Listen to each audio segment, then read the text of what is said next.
Welcome to the Salmon Runs YouTube. Enjoy the video. You start by confirming your workspace is clean and up to date.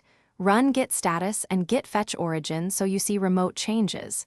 Next, find the commit you want to return to using git log one line or a visual tool. Note the short hash.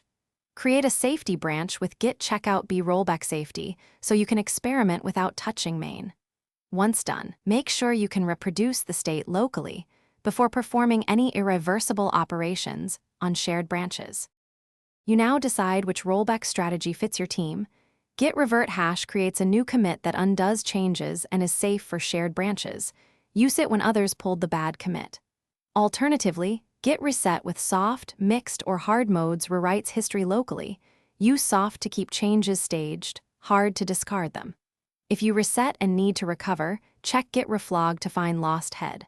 Once done, test the result locally and run your build or tests before pushing anywhere. You finish by syncing your chosen change to the remote.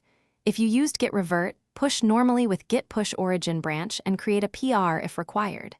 If you rewrote history with reset, only force push, git push force with lease. After coordinating with teammates, make sure to explain why. Verify CI and run smoke tests. Once green, notify collaborators. If something goes wrong, restore from your rollback safety branch or use git reflog to recover commits.